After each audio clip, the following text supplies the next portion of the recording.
Aloha, everyone.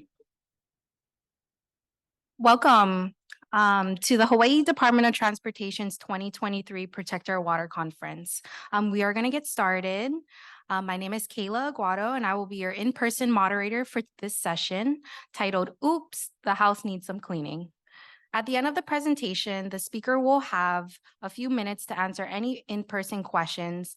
Then, if the virtual attendees have any questions, please use the Q&A section to type in any questions you may have. This session is also being streamed concurrently to our virtual conference platform. Now, I would like to introduce our speaker for this session. Claudia Akroyd is a construction inspector with Bowers and Kubota Consulting. Claudia is the Department of Transportation's independent inspector for construction projects and has worked in the stormwater program for DOT highways for over 16 years. She will be discussing several housekeeping categories of common mistakes found during a construction BMP inspection. Now, without further ado, please help me in welcoming Claudia Akroyd. Good morning, Claudia. Okay. There's the thing. Okay, we already had the introduction and you can see some background pictures. I will tell you, this is not a DOT site. So the purpose of this presentation is to highlight some of the common mistakes we find out on construction projects. And there are a number of tools available to you to try to learn what potential problems may be and how to do it correctly. One is the Construction Best Management Practices Field Manual, the 2021 version. This is the awning manual we use on the construction sites. Now, there's been some new additions to the Stormwater Hawaii website. If you go to designers and contractors, you'll get what looks like the screen at the bottom, and you click on the wrench. This will take you to a site where it has lined out different areas you may be interested in looking at. For instance, if you look at concrete washouts, below it, it will list several short videos. They're 5 or 10 minutes. They're excerpts from previous presentations over the years. You can also get the full presentation for various subjects by going to the YouTube at the bottom of the page. As I said, we're going to concentrate on things covered by the manual. We have some new additions to it to make your job easier. And for instance, at the beginning of the manual, there's an overview table. It covers various operations you may want to do. This one is when you're doing grubbing operations out there. It will give you the operation, it'll give you the BMP category that you need to look at, and it will reference the BMP sections in the manual. One of the first things you come to is material storage and handling. I won't go into a great deal about this because we do touch back on this particular section when we talk about other things. Oops. Okay, get the right slide here. For instance, there's proper storage and handling of materials that are commonly found on your construction sites. One of the things that harkens back to this SM2 is stockpile management. There's a table that outlines very common things that you might stockpile on your project. I want to show you a different view of this. If you look at this, when you look at soils, you look at concrete, asphalt, aggregate, treated wood. Look at the yellow. Everything says cover. If you look at the blue highlighted area, it says you put a perimeter control around it. So just about everything you have on your project site that you're stockpiling, whether it be spoils or your topsoil, you cover it and put perimeter control around it. One of the common areas is using the perimeter of the project as part of your perimeter for your stockpile or spoil pile. They are two separate entities. For instance, the stockpile, they originally had it as the perimeter control. You'll see the circle highlights some uncovered spoils. What you can't tell from this picture is the area slopes down to the right. Next stop is GDI on the highway. So the solution was to extend the perimeter control around that stockpile. If you have very large spoils or stockpiles, a common practice that some contractors use is take K-rails or Jersey barriers, whichever you want to call them, and use them to segregate their various piles into cells. These are not considered a BMP. The reason they're not is because you have gaps between them, you have holes through them, and you have holes underneath where the pick points are. So here they're using a Jersey barrier for spoil pile. They have their perimeter control outside the Jersey barriers.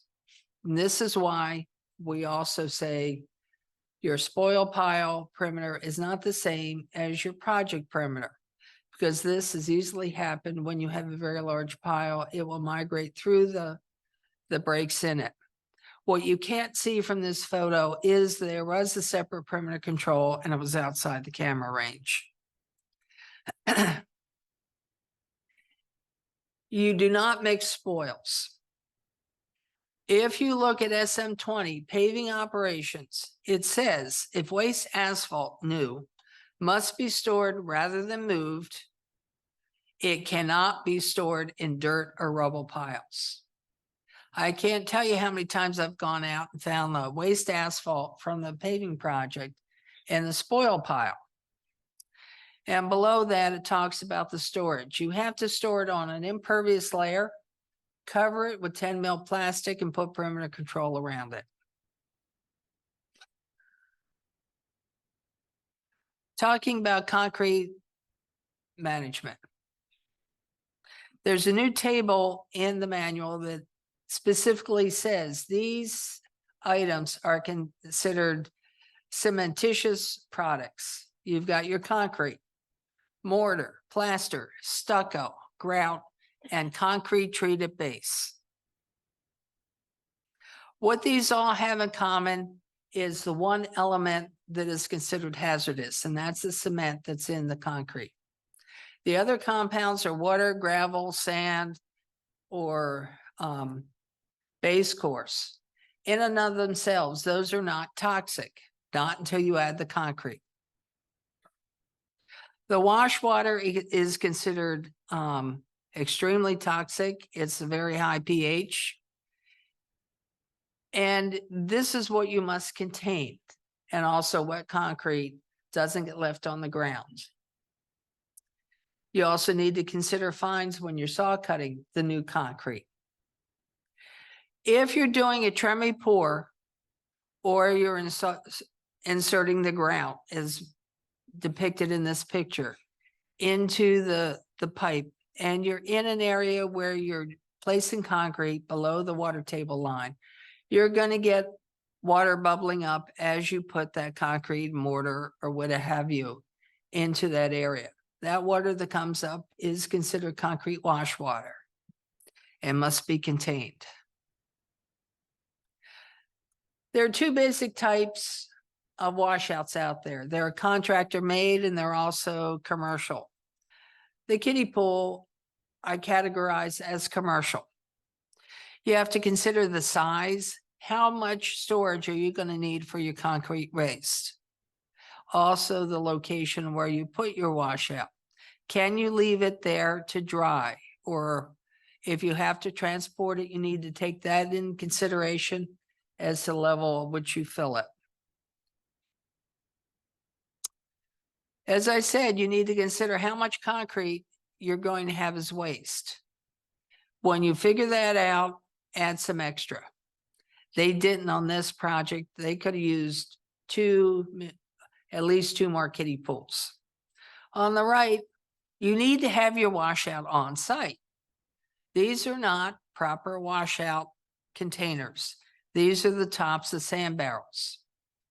They wobble.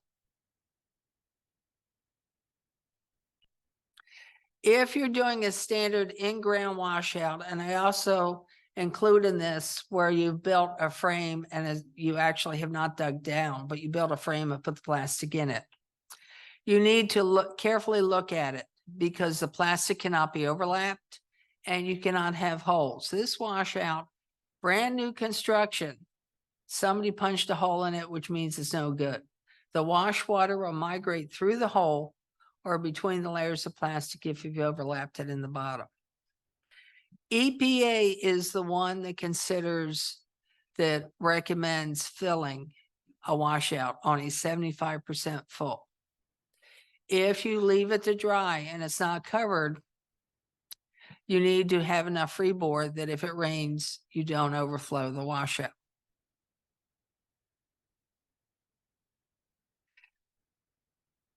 Consider every washout as a leaking washout. Even the commercial ones leak. Best thing you can do is place it on plastic, berm under the plastic to create a pulling effect.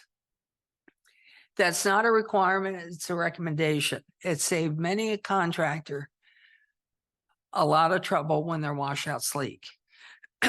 If you're doing a lot of concrete work, you might want to consider having a monitor at your site so you don't have this. The washout is 5 feet from where the contractor washed out on the ground. What can you say? Saw cutting fines and rubble, they need to be contained either by vacuuming, and the bottom left is one of my favorite pictures. They are saw cutting the brand new concrete and vacuuming furiously behind it. You can tell the vacuum cleaner doesn't have a filter or the filter's clogged when you have dust pouring out the back of the vacuum. In this case, they didn't want to work in that, so they created a smokestack out of vacuum parts. I think they knew they had a problem. As I said, saw cut fines need to be contained. You can use almost anything. You can even use a hunk of plastic and just wrap it up and cart it back. If you have a rubble pile of concrete, if you have just big chunks, no, they're not going to blow or run away in the rain. But if you have rubble, as in the circle here, they do need to be covered. Going to talk about paving. Dirt protection. You've got SM5, which is asphalt waste management, SM16, that includes staging areas for this, and SM20, which is paving operations. Pavers require a pad, not a pan. You can't get a pan under the whole back asphalt hopper on the shuttle buggy or on the paver. When you create a dirt pad, you place down 10 mil plastic and absorbent fabric over top of it. According to the new manual, the berm goes under the plastic, not on top of the fabric. This has not been widely enforced, but that's coming. Fabric is repairable. Plastic is not. Once the plastic gets ripped up, you need to replace it. Unless you really want to get out there and have rubber cement and glue pieces of plastic over all the holes. This is why you need a pad. You've gotten rid of all the asphalt in the hopper, but you still have all the residual oil. This picture was taken on a very sunny day, and it had been sunny the day before, but it had rained. You see the oil slick running out the back of the hopper.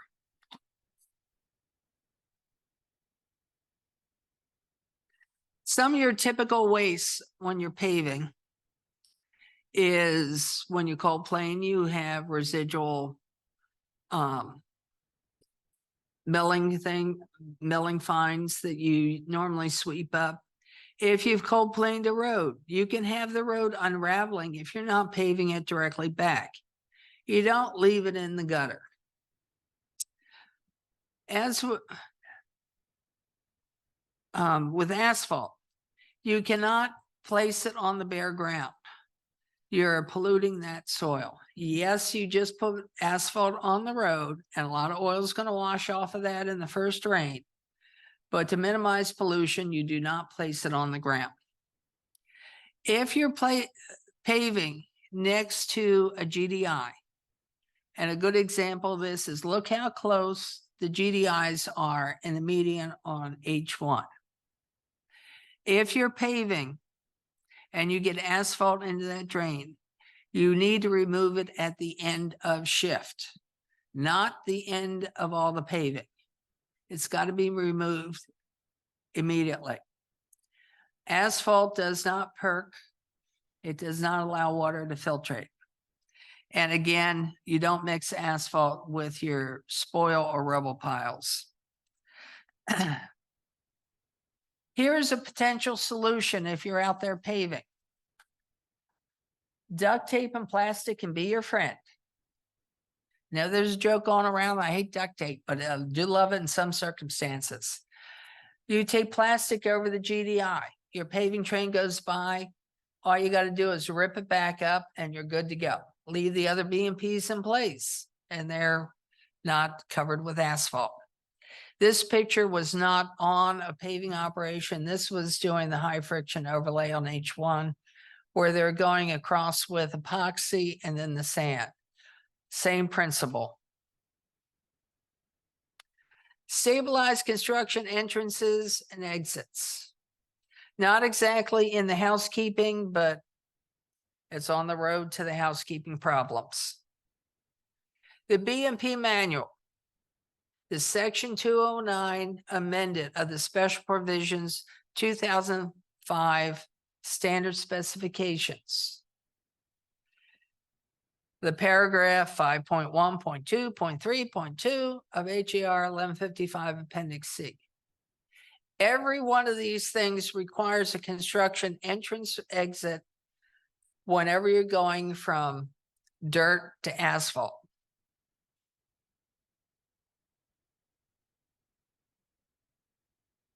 Here are some typical examples of construction entrances. There's your standard rock one in the upper left. In the middle is something that's now starting to catch on a little bit out there. It's a FODS, F-O-D-S. There's your standard track out plates. Now, if you use track out plates, I advise you to put them in such a manner that it's impossible to drive around them. Because if there's a chance to drive around them, everybody will. And the bottom is something called geoterra grid. This is good for those areas where you're not allowed to put a rock entrance in, or you aren't going to be there for a short time, or you're on asphalt going, your exit is actually on asphalt after you've left the dirt. These things do hold up to heavy equipment. If you are paving, we've been allowing what I call a modified construction entrance. The upper left is a large staging area for paving equipment. The upper right is their construction exit. They took their staging area drip pan and took it all the way to the out, driving over dirt to the pavement.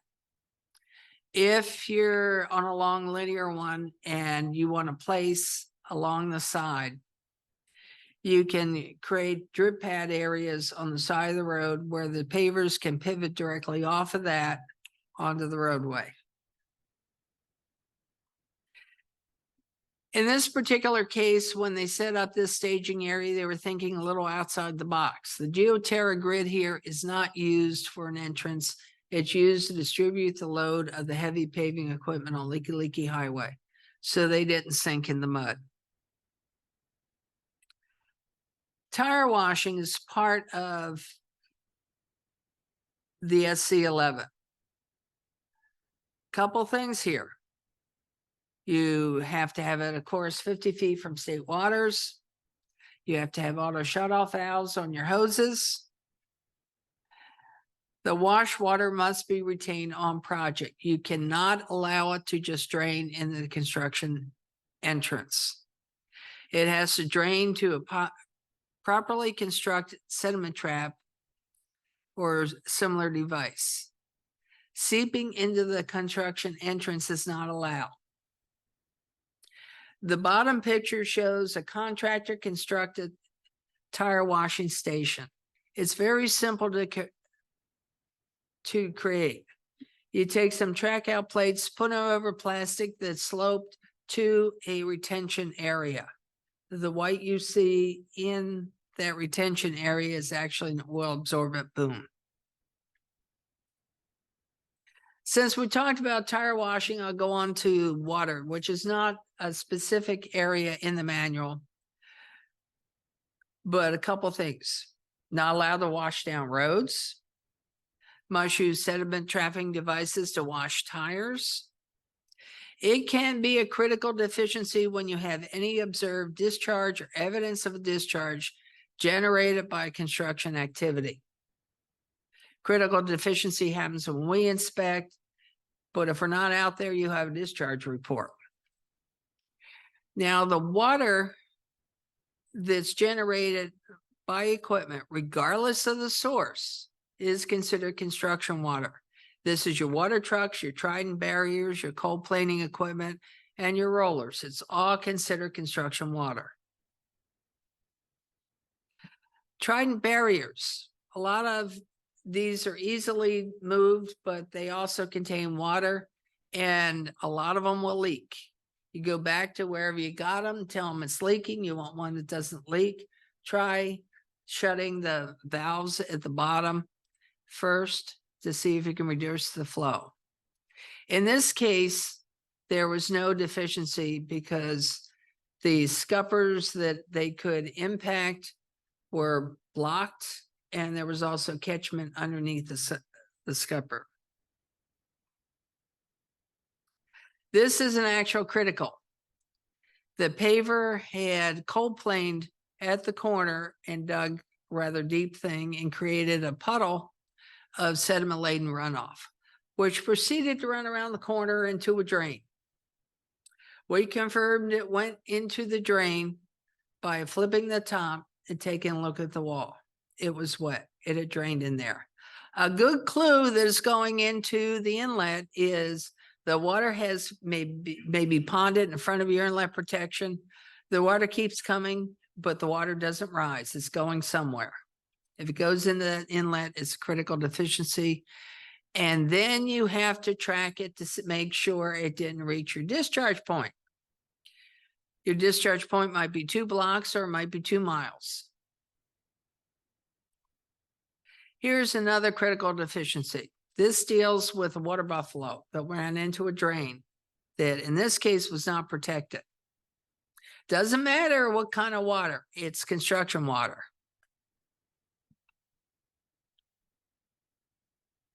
Now, 90% of the water trucks I think out there leak.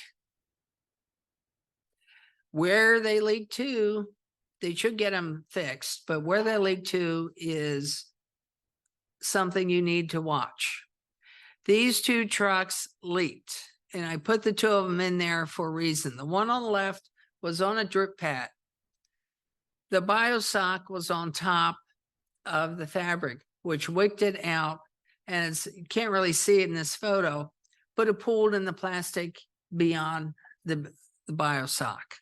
The one on the right is draining into the ground. So if you bring a leaking water truck out to the site, make sure you don't park it in front of a drain.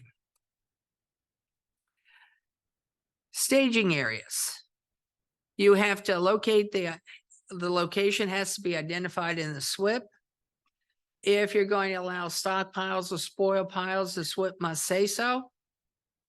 If the area is not specifically identified, you have to amend your SWIP to identify the location. If you have multiple staging areas, it is a cumulative effect. It does not mean if you open one, then close it, that area doesn't count. It does. It's a cumulative effect. And you also need to have your layout in your SWIP. Standard staging area. They identified it, and then they provided a layout. If you have a long linear paving operation and you're going to stage on the shoulder, because you're not going to bring all the equipment back and walk it all the way up to mile 4 on a 5-mile paving project. You identify the actual locations for your SWIP. And if they're going to be standard layouts, you can put one generic layout in there.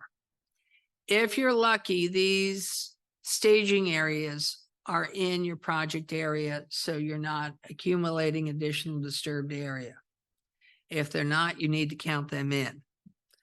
Remember, if you have a permit and you have to add to that permit, you will probably need to go through and get a whole new permit. They haven't been amending permits out there. Construction roads and parking lots. I put this in because the staging area really is a parking area.